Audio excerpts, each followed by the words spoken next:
안녕하세요. H성형외과 백정환입니다.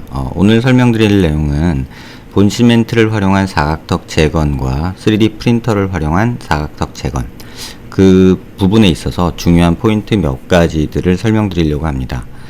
제가 3D 프린터를 활용해서 사각턱 재건을 시행하기 이전부터 본시멘트를 활용한 사각턱 재건은 일부 선생님들에 의해서 활용이 되고 있었죠. 지금 사진에서 보여드린 내용은 한 2-3년 전에 제가 포스팅한 내용이긴 한데요. 타병원에서 이제 본시멘트로 사각턱 재건을 받으신 분입니다. 이렇게 본시멘트가 조각조각 여러 조각으로 나눠서 어떻게 보면 좀 덕지덕지 붙어져 있는 모습인데요.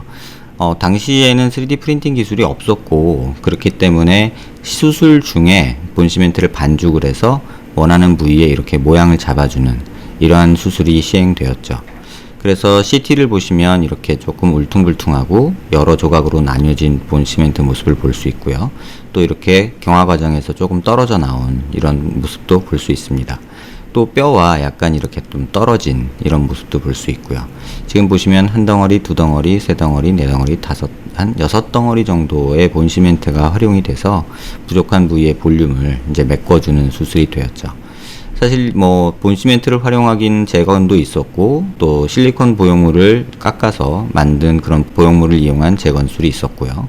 또 매드포어 기성 보형물을 활용한 재건 수술이 있었죠. 하지만 그 기존에 있었던 방식들은 가장 큰 단점이 환자에게 남아있는 뼈 모양과 보형물이 일치하지 않는 그런 단점이 있었습니다.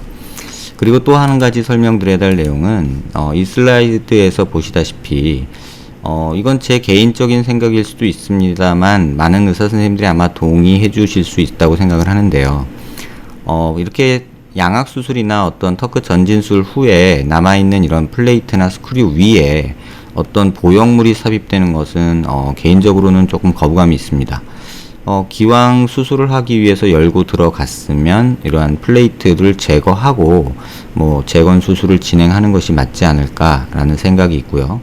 특히나 이렇게 턱끝 같은 경우는 전진술을 해서 전진량이 부족하다는 이유로 턱끝에 이렇게 실리콘 보형물을 또다시 덧대거나 본시멘트 보형물을 덧대는 이런 방식보다는 이 스크류 플레이트를 제거를 하고 보형물을 덧대는 방식이 조금 더 낫지 않을까 생각이 됩니다. 그 이유에 대해서는 조금 다시 설명드리도록 하겠습니다. 이 환자분은 수술 전에 이렇게 사각턱 수술을 받으시고 사각턱이 볼륨이 많이 부족하다 하셔서 저에게 내원하신 분인데요. 턱끝 전진술이 되어 있고 또 턱끝 전진술이 되어 있는 것이 부족해서 이 앞에 또 실리콘 보형물이 들어있는 경우입니다. 이 부분에 대해서 조금 환자분 CT를 통해서 좀 자세히 보면요. 이 환자분의 CT입니다. 이건 재건 수술 후의 모습인데요. 단면에서 보시면 이렇게 턱끝 보형물이, 실리콘 보형물이 이렇게 플레이트 위에 삽입된 모습이 보이고요. 또 고양이 수술이라고 해서 이렇게 인중 부위에 실리콘 보형물이 또 삽입된 모습이 관찰이 되고 있습니다. 이렇게 플레이트나 금속 위에 또 다른 보형물, 다시 말하면 종류가 다른 두 가지 재료가 이렇게 혼용되는 거에 대해서는 조금 거부감이 있습니다. 그 이유는 제 아무리 어떤 재료라 하더라도 자가 조직과 타가 조직, 그러니까 자기 몸의 조직이 아닌 이런 조직들이 두 가지 이상이 막 혼용될 때는 이 중간중간에 이렇게 갭이 발생을 하게 되고, 이 중간 사이사이에 빈 공간, 영어로는 데드 스페이스라고 하는데요. 한국말로는 사강이라고 표현을 하죠.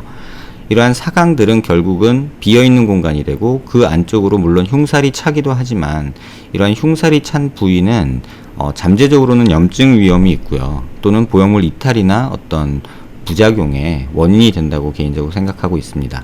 그래서 이 환자분과 같이 플레이트 위에 이렇게 실리콘 보형물이 삽입된 경우도 종종 보이는데, 사실 수술 시에 플레이트 제거하는 게 그렇게 어렵지 않음에도 불구하고 굳이 이걸 제거를 안 하고 이렇게 실리콘 보형물을 위에 덧대는 모습은 조금 이해가 안 되는 모습이라고 저는 생각을 합니다.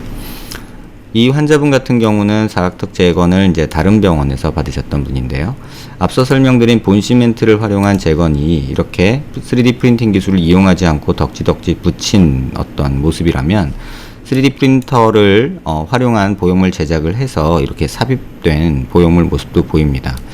하지만 3D 프린터를 사용하는 목적 자체가 이렇게 내 뼈와 보형물 사이의 사각, 데드 스페이스를 없애려는 게 사실 가장 큰 목적이거든요. 그 다음에 원하는 모양을 이렇게 반죽해서 넣어서 울퉁불퉁하게 조각조각 여러 조각으로 만드는 것이 아니라 가능하면 한 조각으로 매끈하게 만들기 위해서 이런 수술을 이제 3D 프린터를 활용하게 되는데, 그런 기술을 활용함에도 불구하고 이 보형물에 대한 고정의 문제가 존재를 합니다. 그러니까 삽입해서 뼈에 딱 맞게 고정하는 문제가 존재하는데, 이 환자분의 경우는 보형물이 남아있는 이제 사각턱 뼈와 이렇게 살짝 들뜬 모습이 보이고, 이런 부분은 사실 만져서 튀어나와서 만져지기도 하고, 또는 이런 부위, 튀어나온 부분 경계가 보이기도 하고요. 이런데 흉살이 차서 눌렀을 때, 또는 뭐 여성분 같은 경우는 생리 중에 또는 컨디션이 안 좋을 때나 면역 기능이 떨어졌을 때 통증을 유발하기도 합니다. 그래서 그런 부작용을 줄이고자 3D 프린팅 기술이 활용되지만, 현실적으로는 수술 시에 어떤 조작의 오류로 인해서 이렇게 조금 보형물이 들뜨는 이런 양상을 보이기도 합니다. 보시면 이쪽에 볼 결손이 있는 부위에 삽입되기 위해서 3D 프린터를 활용해서 보형물이 이렇게 이 안을 메꾸기 위해서 디자인 됐음에도 불구하고 사실은 이렇게 좀 떨어져 있는 모습이고요.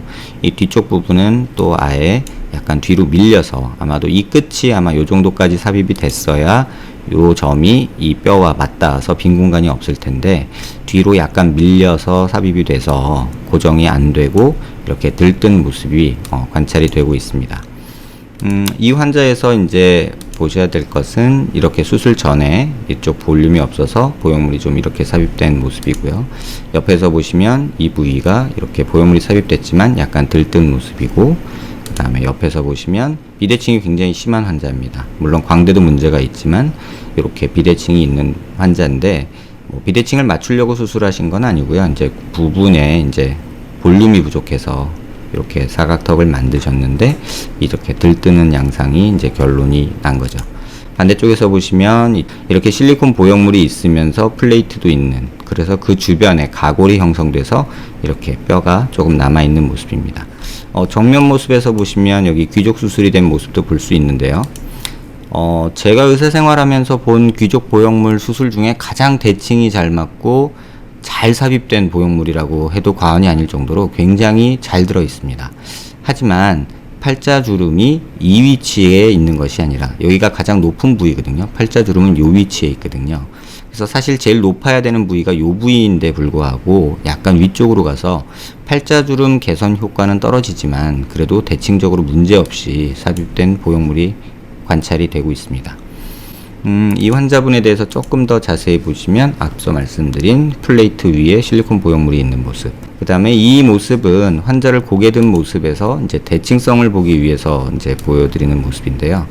환자분은 비대칭이 굉장히 심해서요. 사실은 이렇게 보시면 코의 중심 라인하고 턱 중심 라인이 아예 틀어져 있죠. 여기 보조선으로 보시면 파란색인데요. 수평과 수직 기준선이라고 하면, 이 파란색 라인은 광대 아치 부위, 그러니까 뒷광대 부위에 이렇게 파여 있는 템포럴 프로세스 부위를 수평선으로 만들어 보면 이 부위가 약간은 틀어져 있는 모습이 관찰이 됩니다.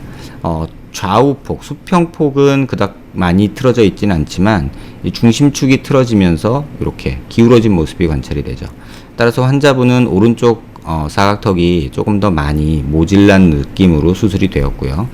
근데 이걸 다 맞추려고 할 수도 없고, 맞춰서도 오히려 비대칭이 더 보이게 됩니다. 그 이유는 턱이, 얼굴이 우측이 전반적으로 다 작고 이렇게 마른 목골로 이런 식으로 얼굴이 이루어져 있기 때문에 무작정 이 대칭을 맞춘다고 절대 얼굴은 대칭적으로 보이지 않습니다. 얼굴 전체적인 안와축이나 안의 두개골축을 봤을 때 이렇게 비대칭이 있는 환자는 똑같이 좌우를 맞추려고 하면 할수록 오히려 더 입이 삐뚤어져 보인다던가 하는 현상이 생기기 때문에 전체적인 얼굴 축 라인에 맞춰서 재건 계획을 하는 게 맞고요. 그래서 이 모습에서 조금 더 자세히 보시면 턱 끝이 이쪽으로 파란 선처럼 돌아가 있고요. 광대 높이도 사실은 이쪽 좌우가 좀 달라서 오른쪽이 좀 더 높게 있고요. 이 노란 원을 기준으로 보면 이쪽이 튀어나와 있고 이쪽이 약간 꺼진 모습이죠. 일반적으로 이렇게 고개를 든 두개골 모습을 보면 이쪽으로 눌리면 이쪽도 동시에 눌리고 반대로 이쪽은 커지고 이쪽은 커지는 양상을 보입니다. 실제로 이 거리를 재봐도 이쪽 오른쪽에 비해서 왼쪽이 훨씬 더 긴 모습이거든요. 다시 말하면 이쪽과 이쪽이 눌려서 공이라고 생각하시면 이쪽이 더 튀어나오는 이러한 비대칭 양상을 보이고 있습니다. 그래서 이 환자분은 사각턱 재건 수술을 다시 시행했고요. 이게 수술 전의 모습이고요. 이전에 사용된 3D 프린터를 활용한 보형물, 본시멘트 보형물 모습이고요. 이건 재수술 후에 좌우측을 다시 다 만든 모습입니다. 사면에서 보시면 이렇게 들뜬 모습이 보이지만 수술 후에는 들뜬 모습 없이 매끈하게 재건된 모습이고요. 아예 플레이트도 다 제거하고 실리콘도 제거하고 턱굿도 전진을 보형물을 통해서 한꺼번에 한 모습입니다. 옆에서 보시면 실리콘 있는 모습, 플레이트 있는 모습 다 관찰되고요. 그 다음에 이쪽에는 실리콘이 있지만 사각턱 재건 수술을 제가 다시 시행하면서 간격 없이, 그러니까 남아있는 뼈와 보형물의 간격 없이 보형물 삽입이 됐고 턱끝 전진도 적절히 이루어졌습니다. 반대쪽에서도 보시면 이전 수술에서는 한쪽만 3D 프린터를 활용해서 보형물 수술을 하셨지만 환자분 반대쪽도 원하셔서 동시에 같이 진행을 했고요. 턱도 전진을 플레이트 제거하고 실리콘 빼고 이렇게 진행한 모습입니다. 앞선 포스팅에서 말씀드린 이런 본시멘트를 활용한 재건 또는 매드포어 또는 고어텍스, 실리콘 이런 기성 재료들을 활용한 어떤 프린팅 기술을 활용하지 않은 이런 수술들이 종종 진행이 되어 왔는데요. 3D 프린팅 기술을 활용하더라도 수술 시에 보형물이 적합하게 삽입되지 않으면 사실 프린팅 기술을 활용한 수술이나 이렇게 그냥 매뉴얼로 손으로 손감에 의해서 수술한 수술이나 그 결과 자체는 별반 다르지 않을 수 있습니다. 따라서 이렇게 보형물이 들뜨지 않고 뼈에 딱 맞게 만든다라는 게 3D 프린팅을 활용한 재건 수술이기 때문에 조금은 수술적인 방법도 꼭 기술이나 어떤 테크놀로지를 사용한다는 것이 중요한 게 아니라 그 수술을 해서 결과물을 어떻게 매끈하게 원하는 목적대로 이루어내는지가 또 중요한 내용이라고 생각이 됩니다. 앞선 포스팅에서 제가 2년 전에, 2년 좀 넘었죠. 3D 프린팅이 기술이 무조건 있다고 좋은 건 아니고요. 하지만 필요한 기술이면 틀림없고요. 그 다음에 적절한 재료가 활용돼야 되고 또 그 적절한 기술과 재료를 활용한 보형물을 정확한 위치에 삽입할 수 있는 의사의 경험과 노력이 좀 중요하지 않을까 생각이 됩니다. 그리고 이렇게 보형물 경계가 뜨는 부분이 사실은 제일 중요한데요. 매드포어나 고어텍스 같은 경우는 보형물 자체 안에 내부적인 구조 안에 사각 데드 스페이스가 존재하기 때문에 그러한 것들이 염증의 포커스가 돼서 2년, 3년 지난 후에도 이렇게 계속 지연된 염증 반응이 일어나서 2, 3년 후에 갑자기 불러오르든가 그런 문제가 있을 수 있습니다. 반면에 실리콘이나 본시멘트 같은 경우는 안에 사각이 없기 때문에 표면에서만 염증이 일어나고 안으로 염증이 내재되지는 않습니다. 따라서 염증이 컨트롤만 적절히 되면 실리콘이나 본시멘트 재료는 안에 사각이 없기 때문에 염증이 굉장히 강한 모습을 보이고요.